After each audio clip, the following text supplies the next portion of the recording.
Welcome everyone to our very first work-based learning microlearning on designing a high-quality work-based learning experience. I just want to give a reminder, we are recording today's session, which we'll make available to you all afterwards.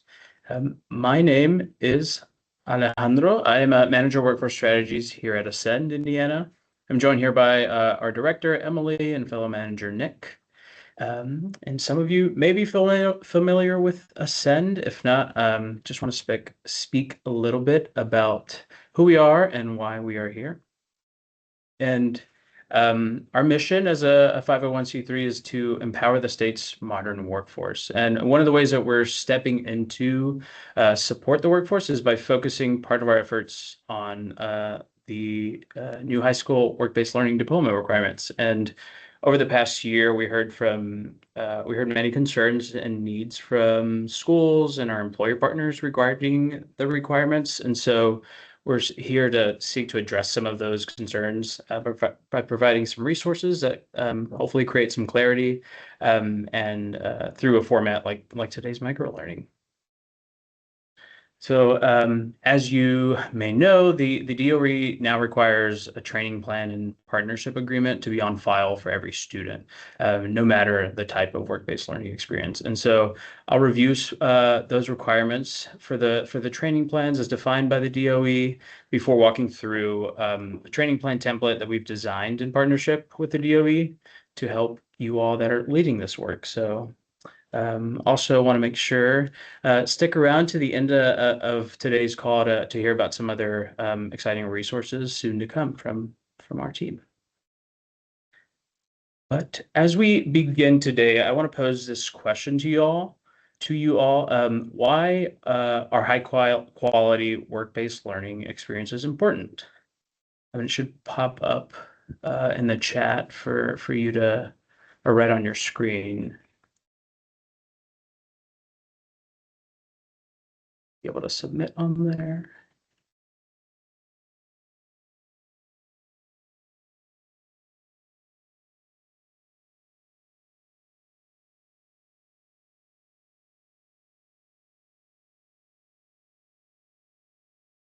Experiences, yes.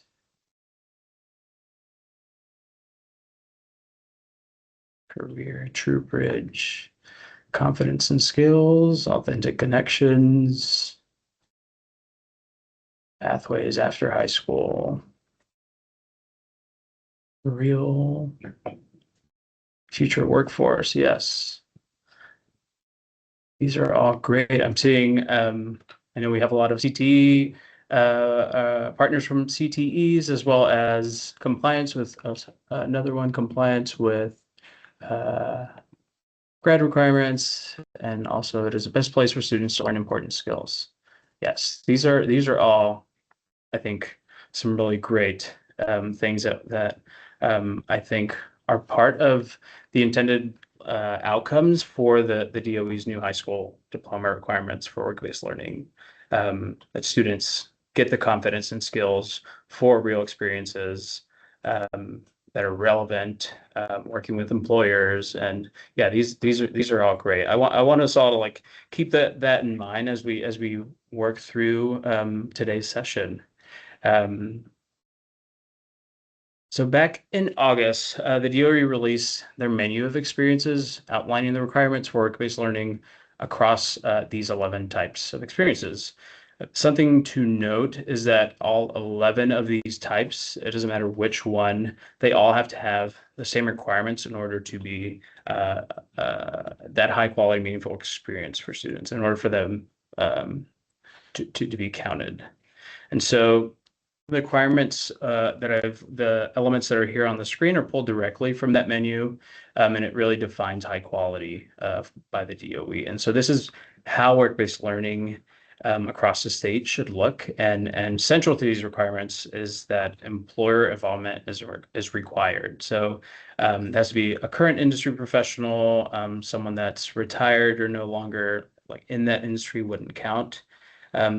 And as we all know, all of these elements also have to be documented in a training plan. And so Our team has developed a template and a guide that incorporates these requirements for you all to use. But before moving on and talking about those, I would love to see how many of you currently use training plan templates. If you do, how are you using those? And feel free to respond in the chat. And would love maybe one or two who would want to share.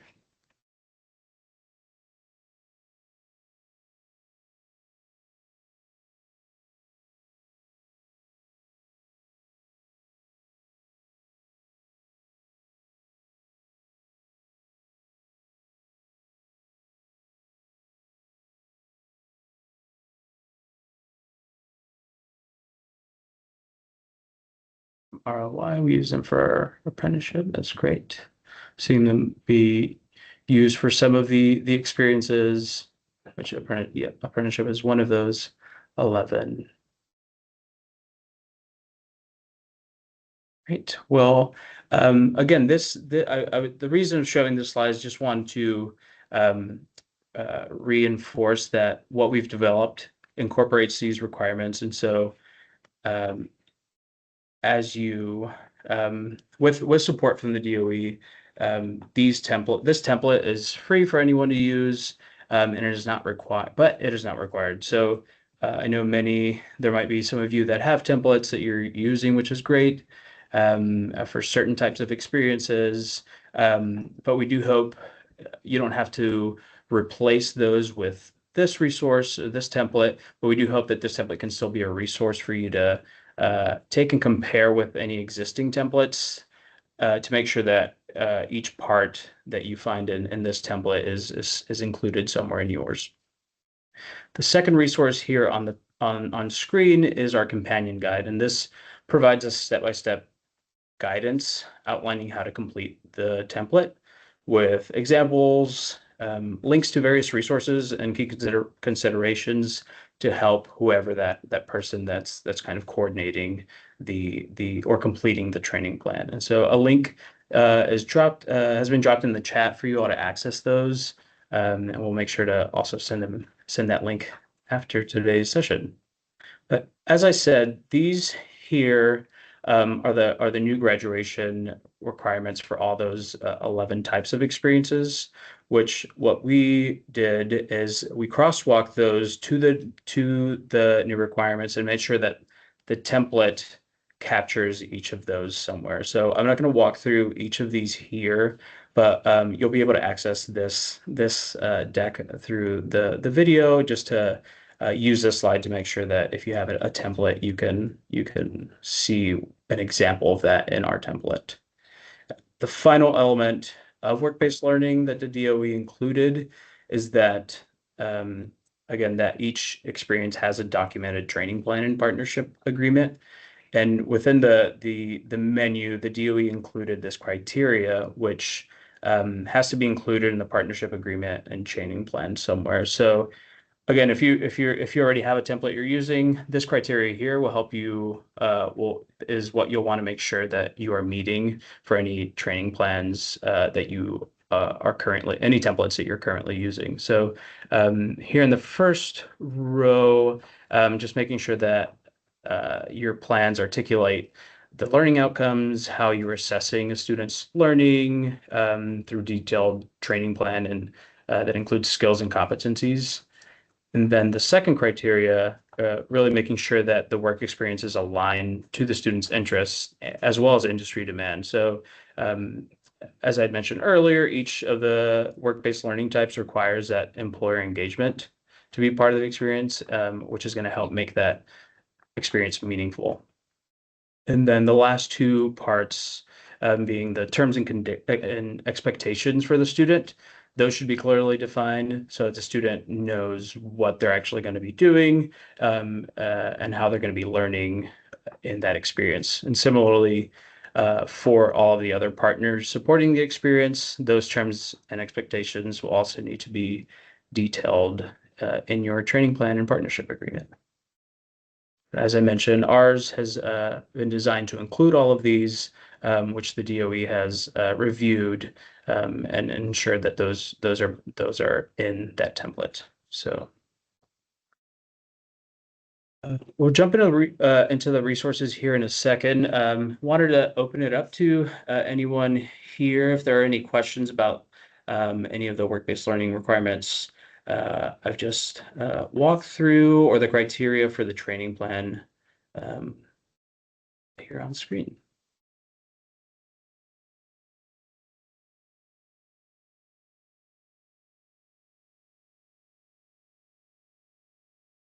Not seeing any, so I will keep us moving. And want to jump to how our companion guide can help you and your partners create a high quality work-based learning experience. And so our companion guide, again, was designed to help whoever that individual is that's completing the training plan and coordinating the experience. So if this person is completely new to work-based learning, or if this person has been coordinating work-based learning for the past 10 years, using the guide will help you meet those new work-based learning requirements since it's designed around that new definition that I just reviewed. So in this guide, we outline a four-phase process where an individual's has an outline of key steps, decision points with really helpful links to resources along the way. Just like many of you might have templates for training plans, you might already have a process for developing work-based learning experiences. And so even if you just need, some help with the experience overview section of the template, you'll quickly be able to access just that section of the guide and find some helpful resources within that. Now, jumping into this first pre-work phase, we've outlined 4 key steps as part of that foundational work before starting to design the experience. And firstly, needing to align internally on capacity and roles and responsibility of those supporting work-based learning. So that's even right before you start engaging with employers, who's that designated teacher, work-based learning coordinator that's going to lead that, and what is it that they're going to do. Within the companion guide, there's a resource that you can download to document all of those responsibilities across planning, implementation, and evaluation. It'll also be helpful later down the process when you're starting to have conversations with parents or employers to record what responsibilities they will have in the experience. One of the other tools that we've developed to support how you identify and connect with employers. Again, this is important because all of the experiences will need some employer to support the experience for that to count. And so that can be a huge lift. I know for some individuals that might be leading that within the school, but there are organizations in your community who are here to help that. And so on our website, we've created a directory of work-based learning intermediaries. And intermediaries are those local organizations who have dedicated team members helping to connect that person that's coordinating or the teacher, the work-based learning experience, with local employers willing to participate or willing to support work-based learning with a high school. And so this directory is on our website. You can go and search, by county to connect with your local work-based learning intermediary. Many of those partners are here today to also learn about these tools. So we're glad to have them. Yeah. Alejandro, do you mind if I jump in real quick? Of course. I saw your comment in the thread and completely agree. Consistency for employers is a real need, and having something that looks familiar across partner absolutely reduces friction. That said, in the seat we sit in, we're not in a position to mandate a single statewide form. However, that is something that we can certainly roll up as feedback that we've heard from some of our partners at the state. So appreciate you providing that.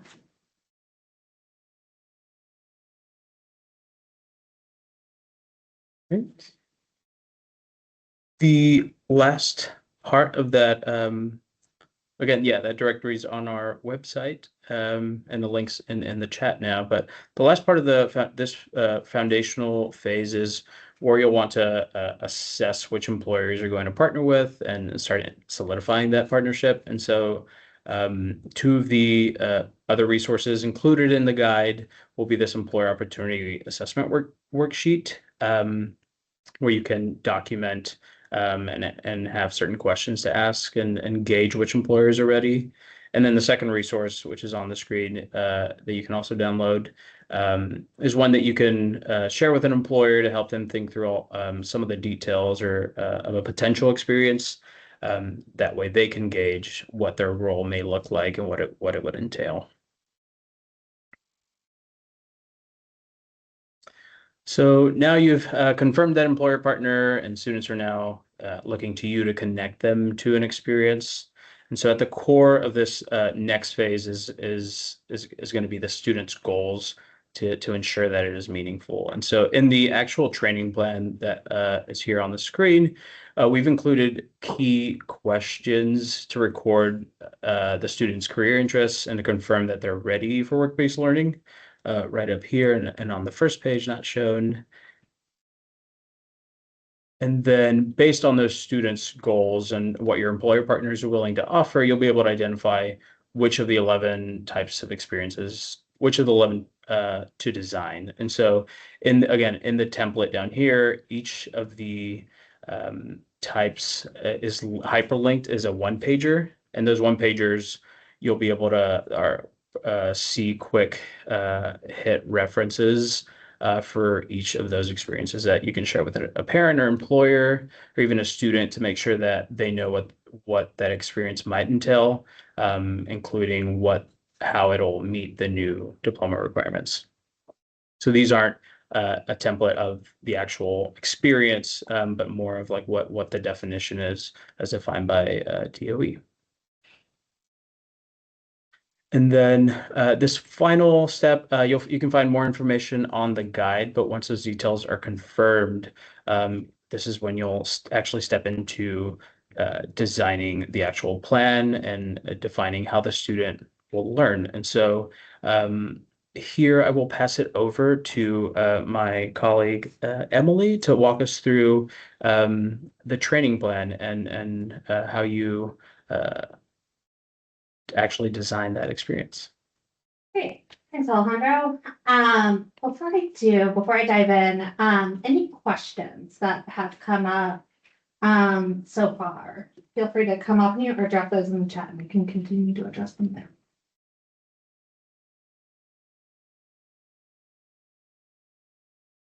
All right. Well, I know this next part is certainly the area where we get the most questions when it comes to identifying the competencies and what the student will actually be doing once they're on site with an employer.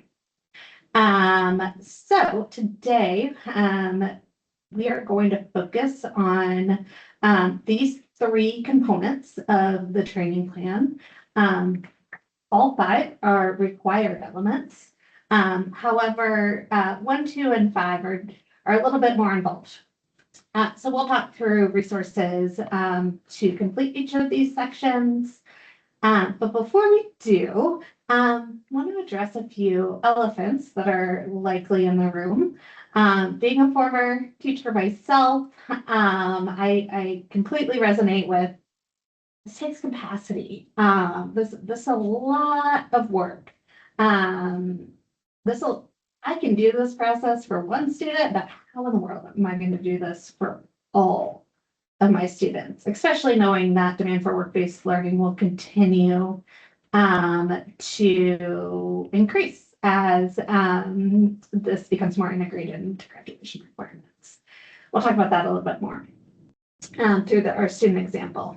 Another elephant in the room we hear quite frequently is, okay, lady, I've been doing this for years. I already have a training plan. How does this apply to me? And I think we talked about that one a little bit already. If you have one, use it. No need to recreate the wheel. We know the most effective educators are the ones who big, burn, and steal. So feel free to continue doing that. But use this session as an opportunity to cross-reference the current plans you already have in place, ensure that they are aligned with DOE requirements. And then finally, is this just compliance? Is anyone really going to check it? That's one we hear quite often as well. And what I'll say to that is best practice is to have these training plans on file.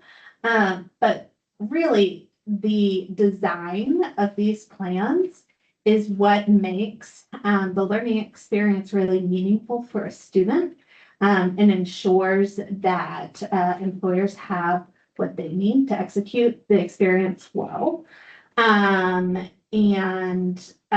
makes employers want to come back again because it was a seamless process. So as we're going through this, we'll be thinking about the training plan through that lens, ensuring it's a good experience for both the student and the employer.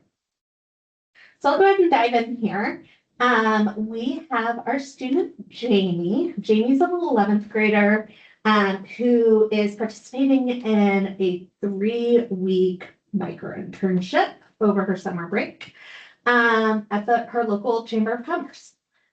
Jamie is interested in business and marketing and will be paired with the marketing team at the Chamber of Commerce for this 3-week experience.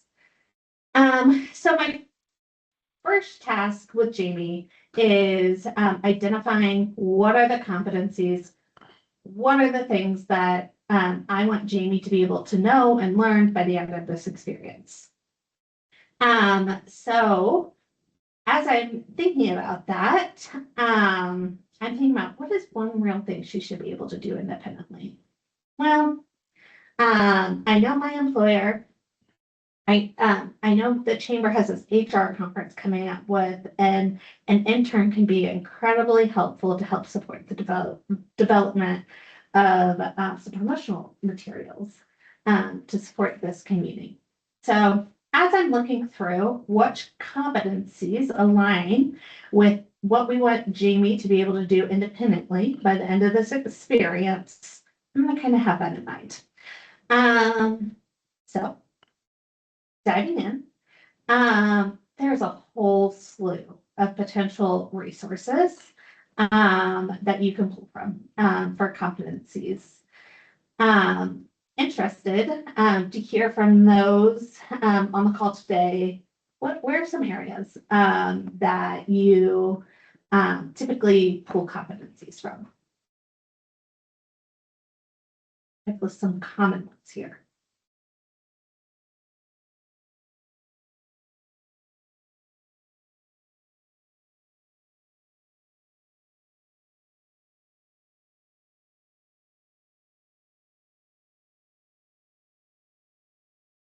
All right, well, I will go ahead and walk through how I thought about selecting my competency set for Jamie. So as I'm thinking about this experience for Jamie, I know that, yeah, thank you, next level program competencies. Super easy, especially when the experience is tied to a CTE course. And I'm sure that's where many of you are also pulling those from if you lead forward a CTE program. In this case, however, Jamie's experience is not tied to a specialized CTE pathway placement. It's not a licensed role where she needs to earn a certification at the end of it. It's pretty entry level business environment. So that leads me to look at the business generalist competency set. The business generalist competency set was a competency set that was developed alongside Ascend's Workforce Council. That council was comprised of industry leaders across a wide range of industries, and validated by those employers. When I think about using the business journalist competency set, I'm thinking about those roles that aren't necessarily unique to one industry or employer, but rather is a bit more broad, like a marketing team, accounting team, those office type jobs. So in this case, I'm going to go ahead and pull my competencies for Jamie from that competency set. Nick has dropped that in the chat if you would like to peruse it. Feel free to leverage it as well as a secondary tool to some of the resources you already utilize. All right. So with that in mind, I am going to record on my training plan. What are those competencies that best align with the learning goal that I want Jamie to accomplish? Well, looking through the business journalist competency set, it's going to be really important for Jamie to be able to do three things. One, being able to do some good market research. So I'll go to that section of the competency set and pull a competency. Conducting strategic research to inform product that she produces, these marketing materials that she'll produce for the chamber. Creating the actual marketing content, and then professional communication, being able to communicate out to the team her rationale and reasoning behind the products that she developed. Now, keep in mind, this is a micro internship, so I've only pulled 3 competencies. However, there may be an instance where if you're laying out a semester-long internship, a more robust competency set would be leveraged. So in the training plan, I'll go ahead and translate those on to the training plan. So that's the first column of the training plan. Now I need to ask myself, what exactly is it that Jamie is going to do throughout her experience to ensure that she is mastering these competencies? So I look at each of these. I think that, market research, having her analyze past conference promotions or similar HR events from organizations across the state could be a really helpful way to ground the work that she's doing in best practice. And I'll walk through a similar process so that the employer has clarity of what it is Jamie should be doing when she is on site. And this is where that first elephant in the room comes up of like, gosh, this is tedious if I customize this experience for every single one of my students. And what I would say to that, oftentimes we see folks create a standard training plan by career pathway or if it's a particular CTE class, for that CTE class, and then just make small modifications based on the context of the employer or the student's goals. So knowing that this is not a process that you need to walk through every single time is I hope a relief and something that you can kind of plug and play once it is initially drafted. All right, so I got my competencies, my tasks, location and proficiency level are pretty self-explanatory. For Jamie, all of these will be on the job. And I'm going to identify the proficiency level that I want Jamie to be at the end of these 3 weeks, her target proficiency level. In this case, we've used 3 levels: proficient, emerging, and novice. We've provided definitions for those at the bottom of the training plan that you are welcome to leverage. But I know many of you have rubrics that you follow or levels that you follow locally. So you are welcome to leverage those as well. And then finally, the last column of this is the evaluation method. For the DOE, they have required that training plans show an assessment. What does that mean? Well, in this plan itself, we've outlined that as how the learning will be assessed. However, we've also seen many schools and employers define this as a supervisor's evaluation score. Both meet that definition of an assessment, but might show up differently on your training plan. For the Ascend template, having a clear way, the evaluation method in which Jamie will be evaluated helps give the supervisor clarity at what is that checkpoint where I can gauge her proficiency, and Jamie clarity as well.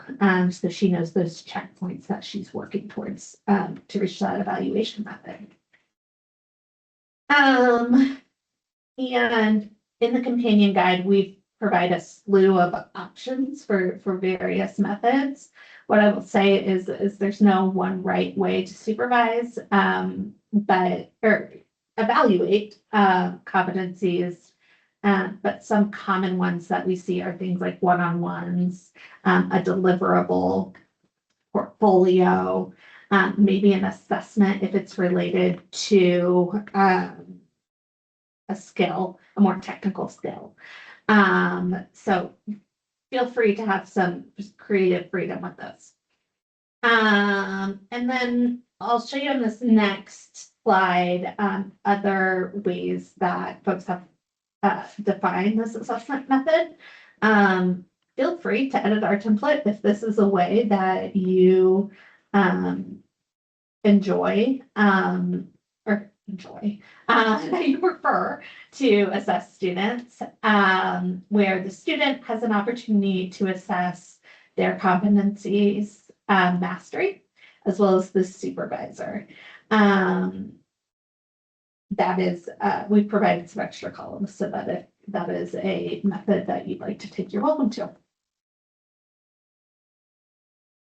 All right, I'm seeing a question in the chat. That's real quick. One thing I'm seeing missing from this is identifying hazardous equipment. Sorry. Students may encounter in their placement. Vision has an entire session devoted to the training plan, and safety was prioritized as much as identifying competencies. Absolutely. These are certainly things that can be adapted based on your industry or type of experience that you're offering to students. This is merely just a starting place. And to Adam's point, you'll certainly want to make sure that you include some of those pieces if you're thinking about things like manufacturing or construction. Great. And then really appreciate that. I'm seeing the ROI team who does just incredible work across many different types of work-based learning, have realized that the secret sauce here is using the same competency for pathway and career cluster, and then being able to utilize a platform like PandaDoc or DocuSign to be able to ensure that individualization is captured by either the employer or the student. Super helpful. Great. Alrighty. So before we move on, any questions on this portion of the template, the competencies?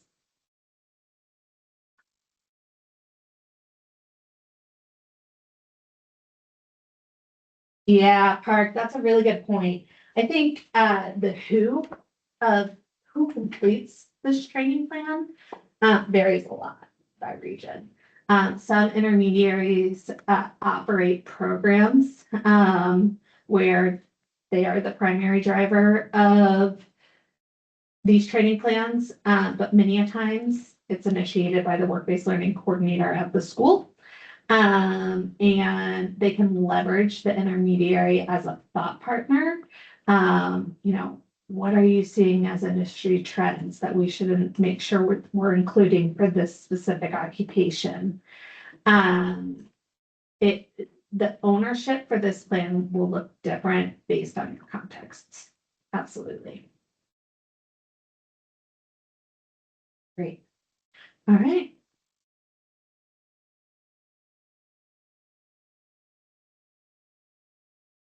Great.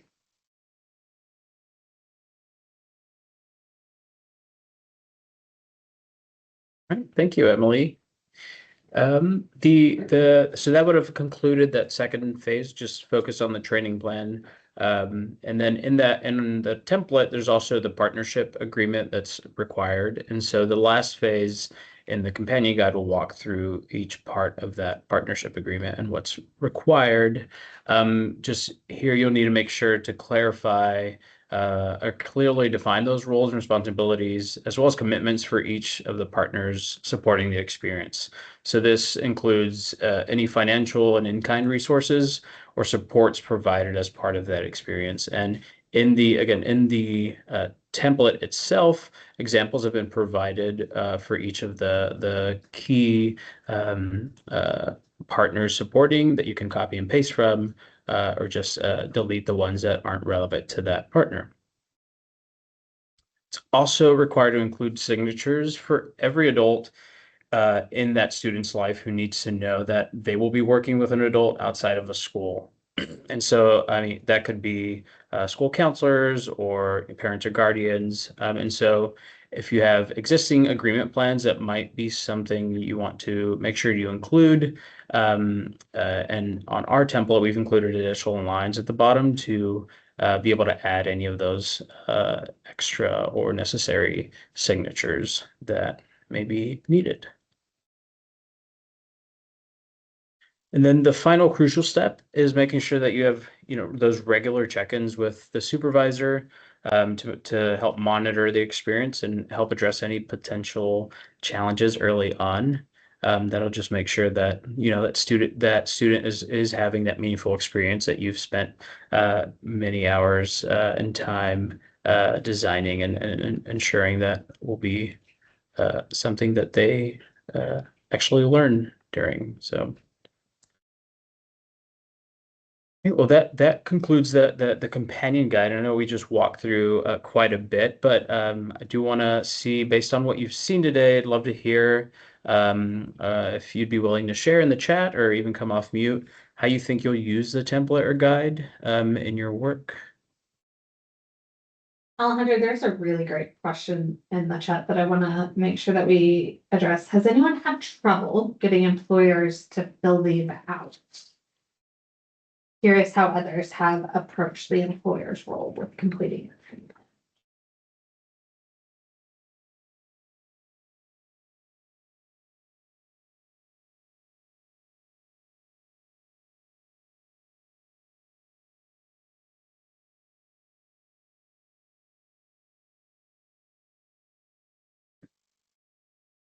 I know for many, being able to provide a pretty solid draft for that like main template that you have developed for that pathway to the employer, and then asking for tweaks or input is a great way to lower the lift for the employer. Curious others' thoughts.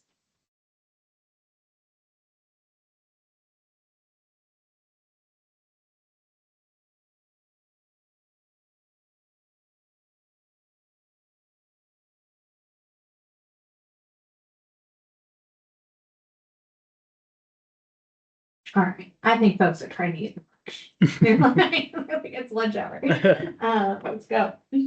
All right. Well, before we wrap up, I do want to share some updates and of future and upcoming events. And so our next microlearning is scheduled for April 22nd. We'll include a link in our follow-up email. And then what we'll do in that microlearning is really walk through the 11 types of work-based learning, highlighting the key differences with those, as well as some indicators of what might an employer consider for each of those, or a school as well.